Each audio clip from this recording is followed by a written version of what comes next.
6월 12일 똑딱이 주식입니다. 자, 미국 증시는 나스닥 지수가 역사적 신고점을 경신한 모습이죠. 그리고 S&P 500 지수 역시 역사적 신고점을 경신한 모습입니다. 제가 언젠가 금리 인하 지연으로 인해서 지수가 밀릴 경우는 이게 끝난 게 아니다 라는 말씀을 드린 적이 있죠. 금리 인하가 지연되어도 결국에는 금리가 인하될 것이기 때문이다 라고 말씀을 드리면서 말이죠. 자, 이제 내일이면은 미국에서는 FOMC 성명서가 발표가 되는데요. 연준의 금리에 대한 생각을 읽어볼 수가 있겠죠. 다시 한번. 자, 개인적으로는 9월에 금리를 인하하고 이를 포함해서 올해 2번의 인하를 개인적으로는 예상을 하고 있는데 과연 이게 맞을지도 한번 지켜보도록 하죠.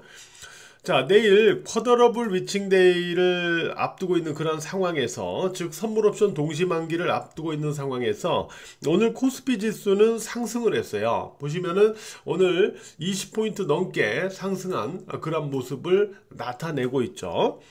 어제와 반대로요, 오늘은 코스피 시장에서 프로그램 매수가 들어왔어요. 그래서 초반에 이렇게 좀 이러다가 이후에는 계속 또 매수로 들어왔죠. 어제는 계속 매도로 나오고 오늘은 계속 매수로 나오고, 야, 이 프로그램을 가지고 정말.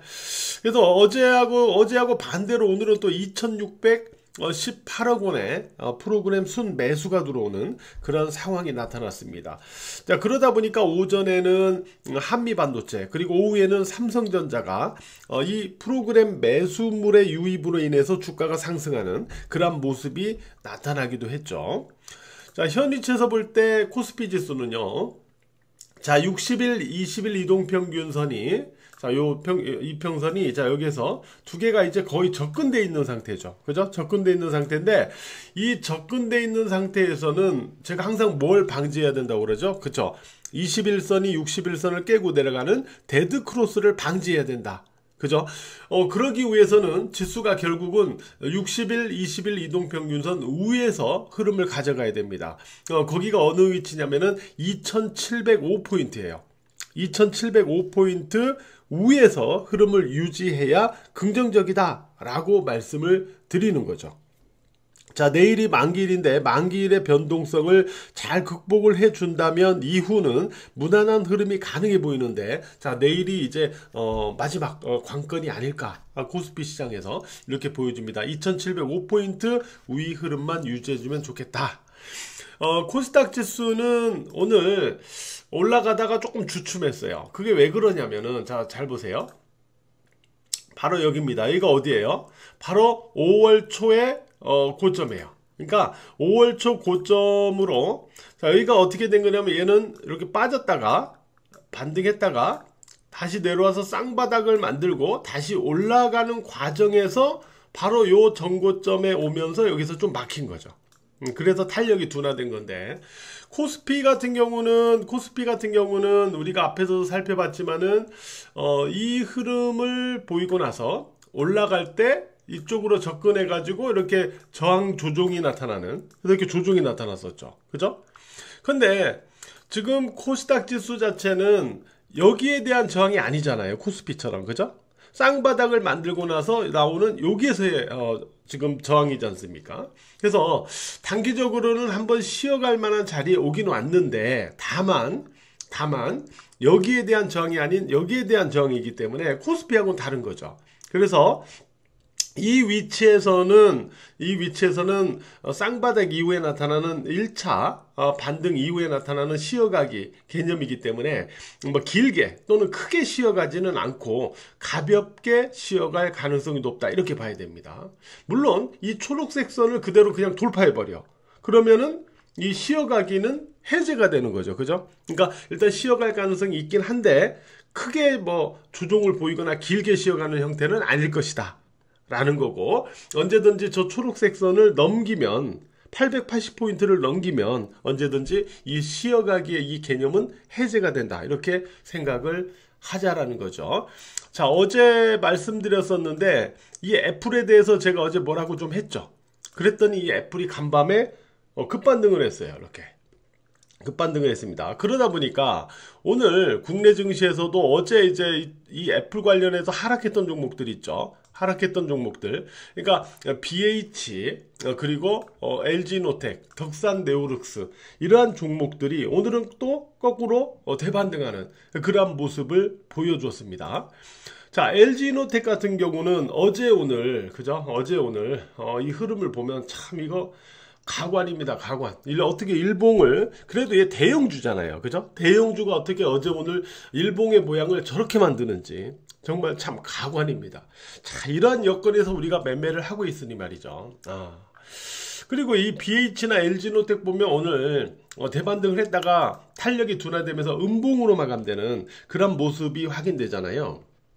그죠? 그래서 애플이 이제 상승했던 것이 인텔리전스 실망감이 해소된 것이 아니고, 이 실망감은 유지를 하지만은 교체 수요로 인한 매출 증가 기대감, 뭐 이걸로 인해서 애플 주가가 올라간 거기 때문에 국내 관련주는 반등 후에 이 탄력이 아무래도 좀 제한적인 그런 모습 속에서 둔화되지 않았나 이렇게 생각이 되고요. 오늘 그나마 이쪽에서는 어제 빠졌다가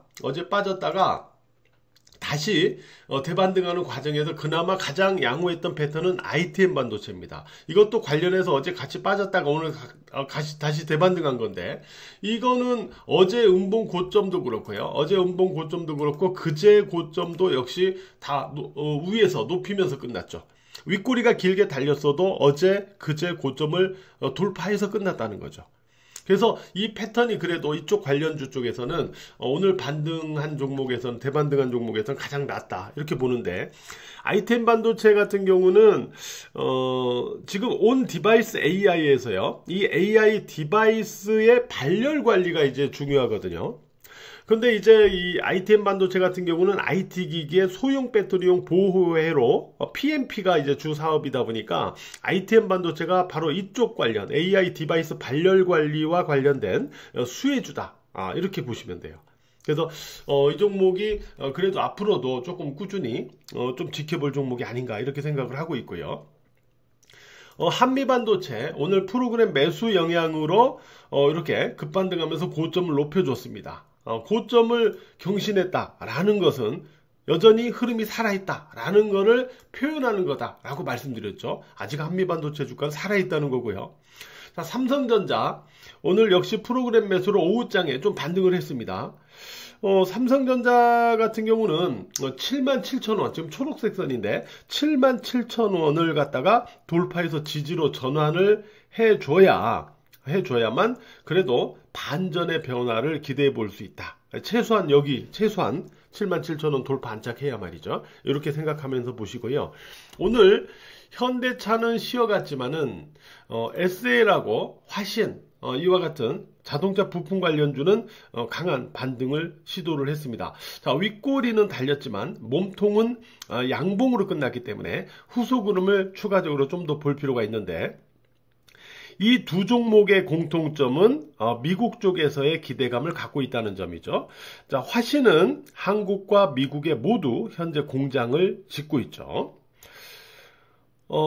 조정을 보였던 이 화장품 쪽에서도 오늘 대반등이 나타났어요. 한국 화장품 제조, 아모레 퍼시픽, 그리고 한국콜마, 코스맥스 이런 종목들이 오늘 대반등하는 그런 모습을 보여줬는데, 결국에는 화장품 관련주가 계속 살아있는가 여부는 조정은 상관없어요. 조정 후에 다시 고점을 높이는가, 여기에 달려있는 거거든요. 그죠? 그 흐름을 후속 흐름에서 확인해 나가셔야 됩니다. 아모레 퍼시픽 같은 경우는 요 앞에 고점 있죠? 요 고점이 상투의 시그널은 아니에요. 상투의 시그널이 아니라면은 돌파 시도가 나타날 가능성은 있다라는 거죠. 그런 부분 한번 참고를 해 보시고요. 오늘 바이오에서는요, 바이넥스하고 그 다음에 이 ST팜 이게 크게 빠졌어요. 이게 왜 갑자기 빠졌냐면은 미국의 국방수권법, 즉 NDAA 이 수정안 목록에 바이오 보안법이 비포함됐다라는 소식이 나와서 이 영향을 받은 겁니다. 그러니까 뭐 중국에 대한 어떤 바이오 견제 법안 이게 비포함됐다라는 소식 때문에 이 종목들이 빠진 거예요. 반면에 이로 인해서 중국 최대 바이오 의약품 업체죠. 우시바이오로직스하고 우시앱텍 이 두 종목은 또 급반등하는 그런 모습을 보여줬습니다. 그래서 이것 때문에 오늘 이 두 종목이 또 이렇게 빠지는 모습이었어요. 요즘 어떤 이슈에 대해서 주가가 민감하게 반응하는 급등 나가는 그런 상황들이 많거든요. 이런 부분도 좀 유념해서 우리가 매매를 해야 될 것 같습니다. 자, 날씨가 이제 거의 뭐 여름 날씨인데요. 오늘도 매매하시느라고 대단히 고생 많으셨어요.